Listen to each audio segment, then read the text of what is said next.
And as you can see on the screen, the story that I will be focusing on is The Woman Who Married a Goose, written by, and excuse my pronunciation, Alyssa. And this presentation is an exploration of indigenous ecoeroticism in a world that is defined by colonial oppression. So, to start off, I will be reading my thesis statement on what the close reading portion of this presentation is going to be exploring. Apelli's short story pushes against boundaries set by colonial oppression by embracing and normalizing an indigenous ecoerotic relationship in a nursery rhyme format in order to reclaim indigenous stories and voices. Before moving on, I would like to say that the first portion of this presentation focuses on defining certain terms like what is like ecoeroticism is very important, and what that has to do with colonial oppression, and how the ecoerotic is used in order to reclaim an indigenous story and voice. So for the first portion of this presentation, I will be referring to this essay by Melissa K. Nelson titled Getting Dirty, the Ecoeroticism of Women in Indigenous Oral Literatures. So Nelson is an indigenous writer, scholar, and an activist, and her essay actually is included in a book of essays titled Critically Sovereign, which you'll see to the right of the screen. And it's essays that pertain to indigenous gender, sexuality, and feminist studies. So this essay is actually what inspired this entire presentation. I was actually looking to do a different form of writing. However, when I ran into this and I decided to read it, it reminded me so much of The Woman Who Married a Goose, and it had me really thinking. So I'm very honored and excited to be able to share my findings with you. So, what exactly is indigenous ecoeroticism? So, I was actually introduced to the term through Nelson's essay. So, my definition of it was introduced through the indigenous perspective and indigenous studies. So, what I decided to do after reading after reading her essay was Google what is ecoeroticism without the indigenous involved in within the search. And what came up, and what may come up for you if you decide to Google it, is a nature lover who takes their love for nature to a more intimate level. And while that's not exactly wrong, because intimacy is involved, the indigenous ecoeroticism takes on a more complex definition because it pertains specifically to their literature and their stories and their myths. So Nelson defines the equerotic as a type of metasexual or transsexual intimate ecological encounter in which we are momentarily and simultaneously taken outside of ourselves by the beauty or sometimes the horror of the more than human world. So, in other words, it's an ecological encounter with any form of nature that evokes arousal and sensuality and has the power to take you out of yourself, and so it's either, like as the quote says, by beauty or the horror of the more than human natural world. So some may describe this feeling in a pleasant sexual act, except this is not with other human beings, and instead it's with more than human beings. So, as an example, I will take directly from Nelson in the beginning of her essay because she speaks about her encounters with the ecoerotic, her own personal encounters. So, one of the examples that she uses was that she felt aroused by the sound and sight of ocean waves hitting rocks, or this feeling of dirt in her hands, and that it's a very sensual experience that she connects to as an indigenous woman, and a type of experience that she uses to connect directly with nature. So there is an important term that we use within this quote here, and that is more than human. So more than human is essentially anything in nature. So sticks, plants, animals, stars, rocks, just really anything that is more than human. And I do want to say that I actually really like this term instead of because that she says more than human rather than non-human or not a human, because it implies that they they are more than what we are, and they are not other. And so this term I will refer to for the remainder of the presentation. So it's important to know what I mean when I say more than human. So, what exactly does this mean for indigenous ecoeroticism? So, this definition is very much specific to indigenous studies. And in Nelson's work, she understands that some people may equate the feelings that she gets to when they travel and they get like this high from traveling because they're excited to be in nature and everything. But however, she describes that as artificial arousal. And I think this quote captures exactly what ecoeroticism is in indigenous studies and indigenous culture. These stories offer teachings about reciprocity, belonging, communal connections, and essential kinship bonds. So, as I said, ecoeroticism isn't just someone who has this intimate relationship with nature, but it's something more when it comes to indigenous ecoeroticism, that it's this way to create bonds with nature, but not just with nature, but to teach you how to create bonds with others, and to create this beautiful relationship between a human and more than human, and maybe even between humans too, that these stories offer lessons, offer teachings. So now we're going to get into indigenous ecoeroticism and colonial suppression. And I specifically said suppression because that is exactly what it is. It's a result of colonial oppression because the stories are suppressed.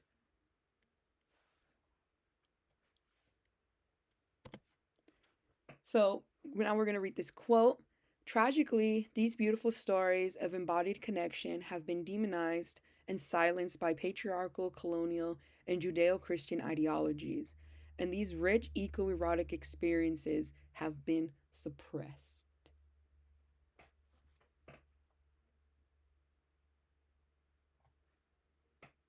So, as you can see in this quote, most of the stories that are getting suppressed are these stories of the eco-erotic. And I do believe it is because it is seen as a taboo practice to even consider reading about, more, either consider reading about, in that it gets tied to a form of bestiality and everything, but that is not what these stories are trying to do. So, colonial oppression has suppressed these indigenous voices and stories, especially these, like as I said, especially these stories that pertain to ecoeroticism.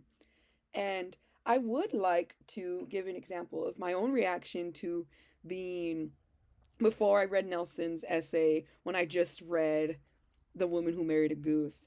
So, when I first read it for the first time, um I was actually quite shocked by what I was reading, because I was like, what, like, this woman is having sex with the goose.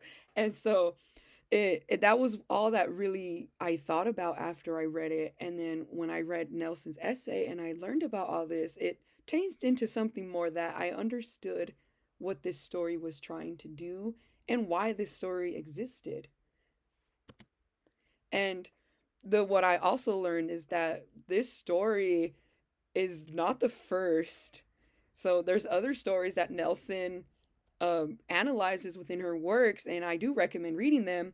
Is The Woman Who Married a Bear, which of course, The Woman Who Married a Goose is very, pretty much you just change bear to goose and it's the same.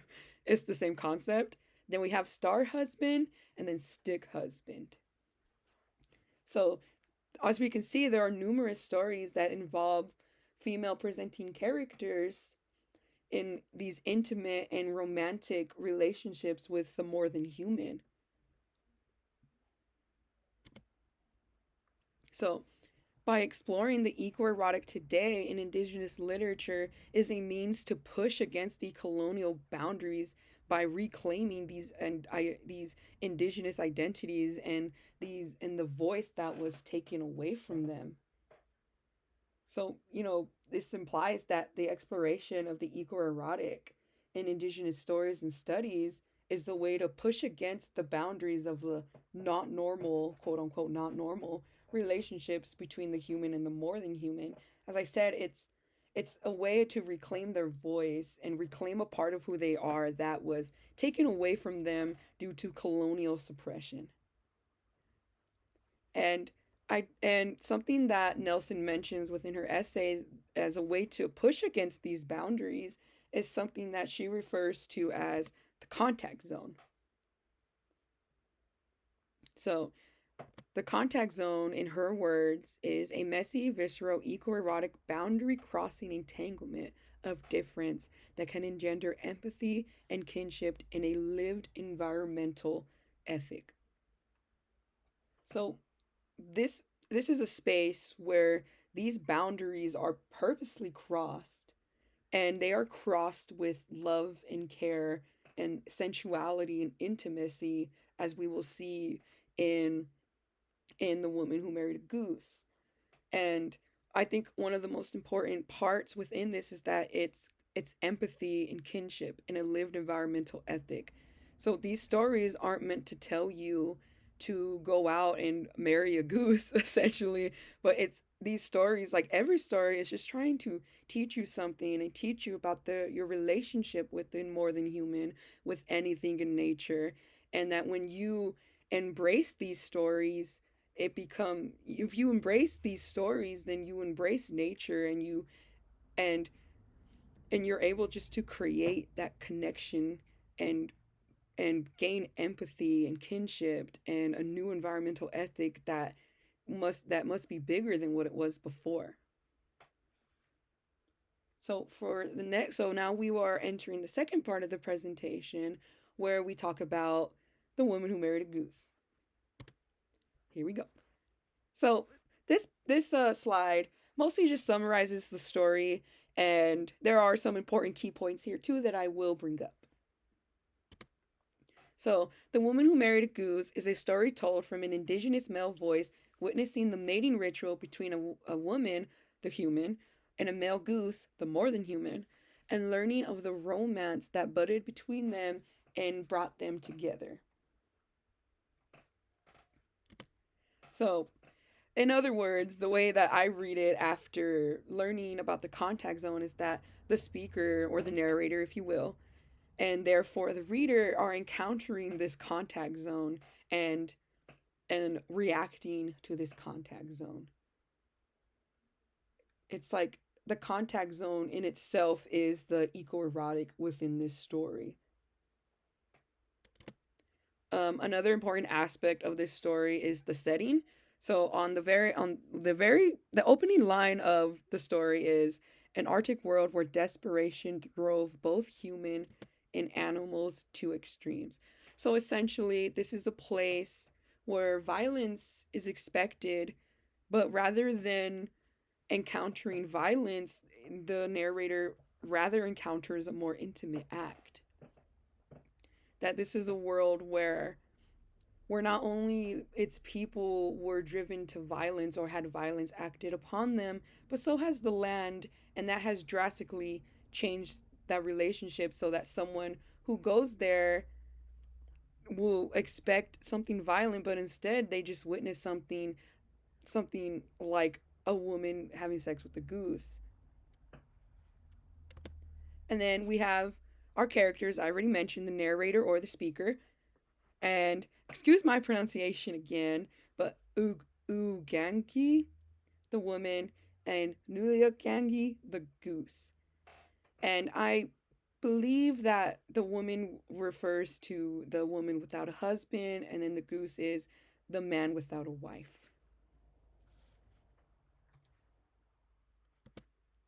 So we will first get into the quotes, the parts of the story that attempt to normalize the relationship through the narrator's tone and then their empathetic reaction to the relationship, but more specifically with the woman. So we'll start with the first quote. When I arrived there, I was totally taken aback by a naked woman whom I have never met before, seemingly struggling with the goose. I must have laid there on my stomach for close to half an hour when the woman began making noises which were completely out of the ordinary under the circumstances. It sounded as though she was having an orgasm. At least that's how I made it out to be, since I had often heard the same sounds coming from my own wife when we made love. So, this is pretty much the first contact with the ecoerotic in from the narrator's perspective. They are they are encountering the contact zone. And as we see in this quote, there's confusion there. But there's also intrigue. I was totally taken aback. I was confused by what I was witnessing, and I wanted to know more. So I laid there on my stomach for half an hour until I realized what exactly was happening. And that's me speaking as a narrator, of course. And but however, by the time we get to the end of this paragraph, when the narrator realizes that the woman and the goose are in a sexual act, rather than rather than judging that act, he rather compares to the sounds that she was making when she's having her orgasm to a sound that he hears his wife making. And he manages to relate that to his own experience with his presumably human wife. So I had often heard the same sounds coming from my own wife when we made love. And this part of the quote is really important because this kind of empathetic connection emerges from here between the narrator and the encounter. That he's able to connect it with his own experience, and therefore there's something about claiming that there's this normalization that is there too, that if his wife makes the same noise, then the goose is doing what he does to his wife. And this language is very important, at least to me, when they make love, because that's indicating that love is happening between the woman and the goose. So how is this normalizing the egoerotic? Well, despite there being confusion at the beginning, by the end of the quote, the narrator is, like, as I said, equates himself to that situation, to a husband and wife having sex. And through his diction, that it normalizes it for himself by comparing it to something that would be considered normal. And therefore, it gets normalized for the reader as well. This next quote on this slide does something similarly. I could understand that making love to a goose would make one a little perplexed, but I could also understand she would be a little buzzed from just having quite the orgasm. So, for me, the most interesting part of this quote is this play on tenses. I'm always interested when could is used within it, because could can be used in past, present, or future tense. So all three tenses, and he says, I could understand twice.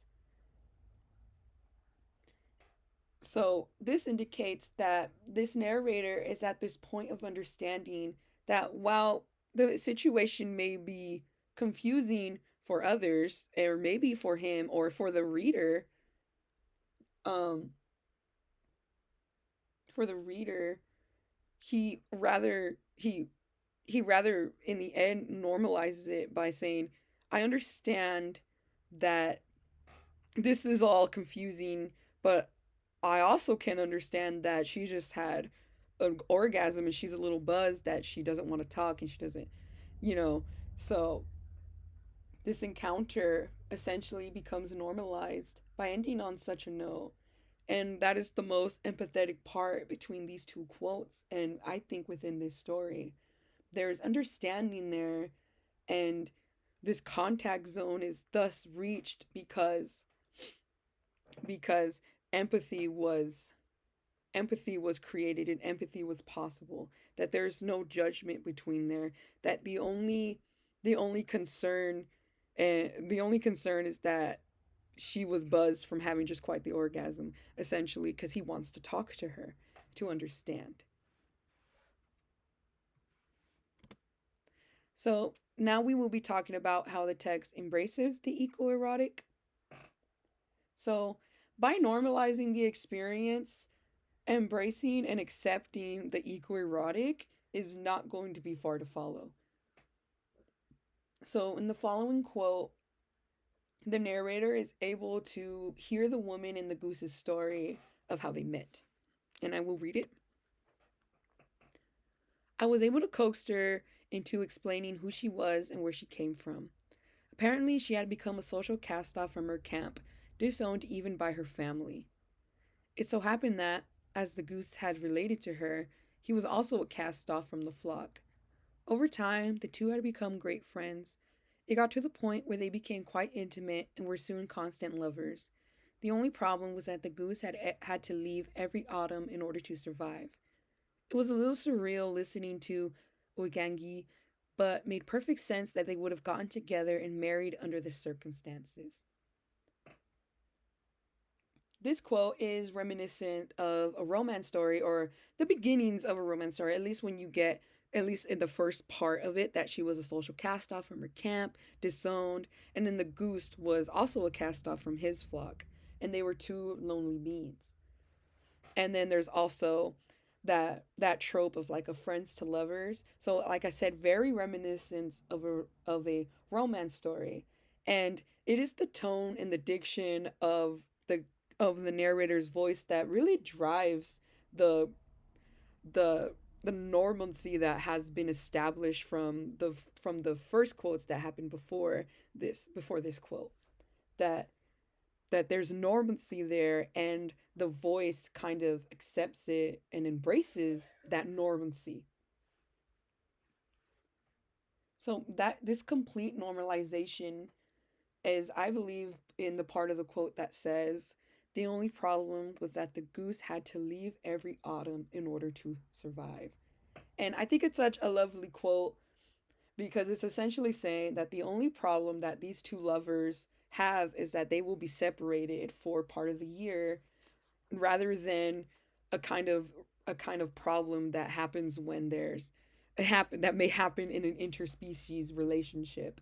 Because if that were to be one of the problems, that's casting judgment onto this relationship, and therefore leaving the contact zone because the empathy will no longer be there.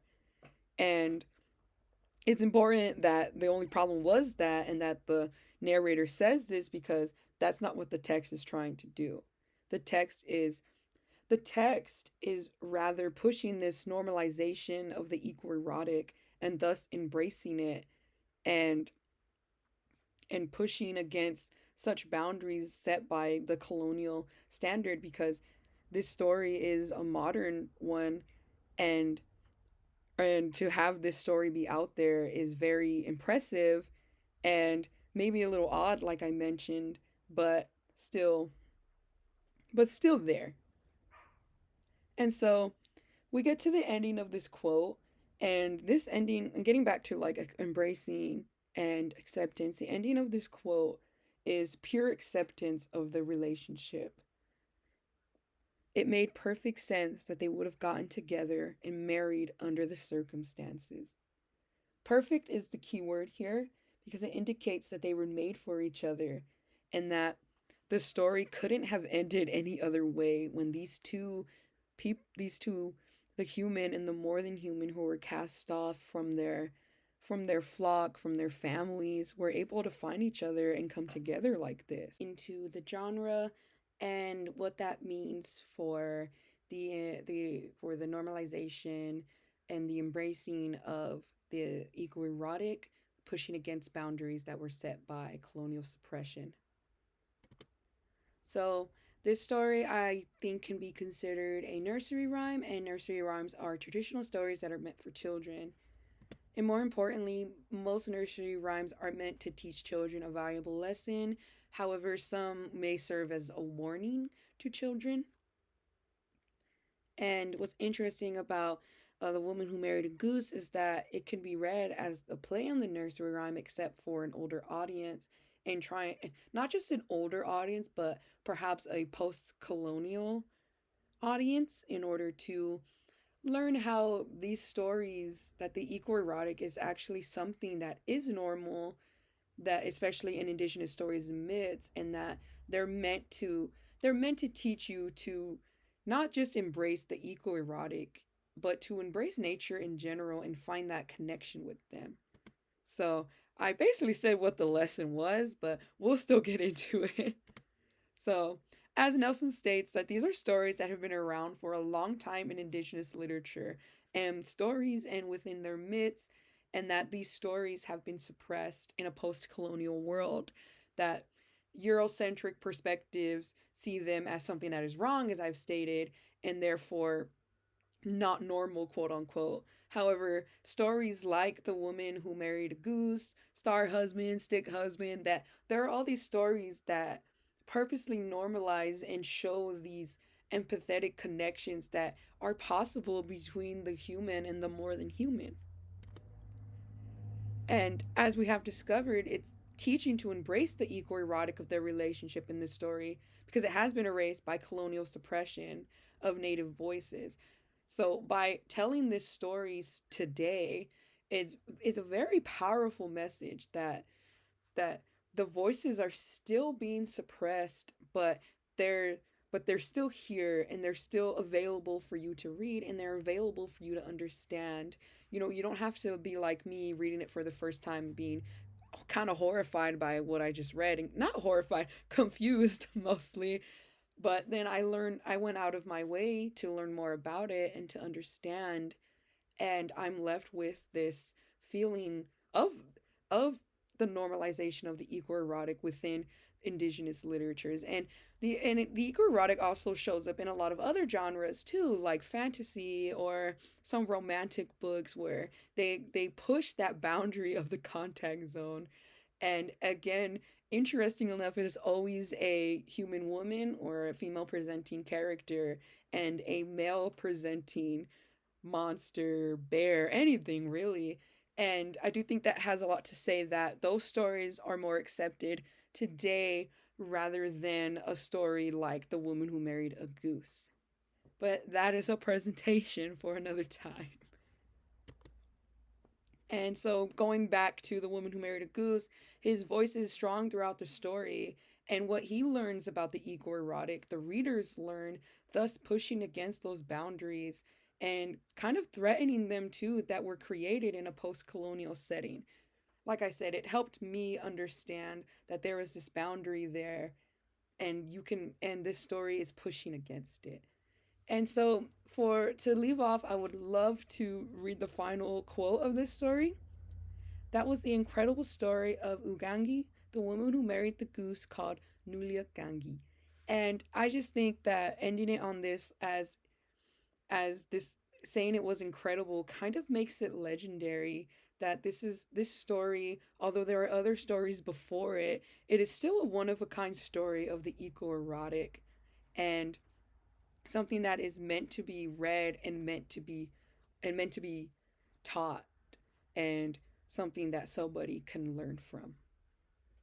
Excited page